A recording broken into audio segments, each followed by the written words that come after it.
Je vais tester avec vous la fameuse poudre de chez One Size. La marque vient de débarquer chez Sephora, c'est une marque américaine. J'ai pris la poudre en teinte translucente, j'ai pris le mini format pour tester, mais c'est déjà un format de 6,5 grammes, donc autant vous dire que c'est un bon format. Pour vous comparer, par exemple, la Huda Beauty en grand format, c'est 20 grammes et la poudre By Terry en grand format, c'est 10 grammes.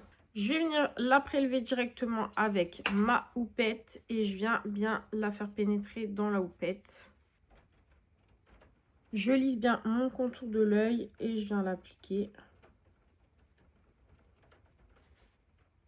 Elle floute bien, mais elle est assez fine, je trouve. Je la sens pas en fait lourde sur mon contour de l'œil comme je peux sentir parfois certaines poudres.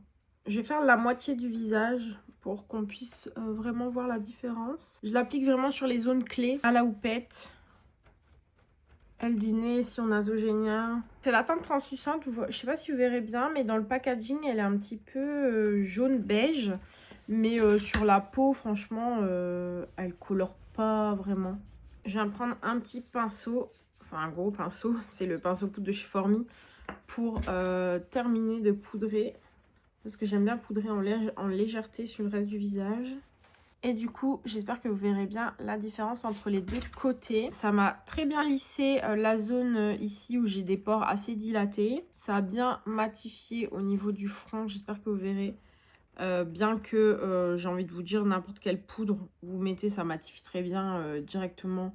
C'est surtout à voir dans la durée. Mon teint ne colle plus. Le blush et le bronzer sont encore bien présents. Et je la sens pas du tout lourde sur la peau. Je la trouve assez fine. Voilà du coup ce que ça donne au niveau du teint complètement poudré. J'ai également mis mon bronzer poudre et j'ai mis du spray fixateur. Les zones de sécheresse, franchement, sont pas trop marquées. Et pourtant, j'ai mis le fond de teint Lumimat de chez Maybelline. Et c'est un fond de teint, du coup, semi-mat. Comme j'ai une peau très déshydratée, il a tendance à parfois marquer mes zones de sécheresse. Là, c'est pas le cas du tout. J'ai pas du tout d'effet de matière comme je peux parfois avoir au niveau des ailes du nez ou quoi que ce soit. À voir comment ça évolue dans la journée, mais pour le moment, c'est assez positif. J'ai également la base à tester, mais j'ai oublié de la mettre aujourd'hui. C'est la Secure The Blur que j'ai pris aussi en petit format. En tout cas, pour la poudre, pour l'instant, c'est plutôt prometteur. N'hésitez pas à me dire si vous l'avez testé. En attendant, je vous fais plein de bisous et je vous dis à bientôt. Bye!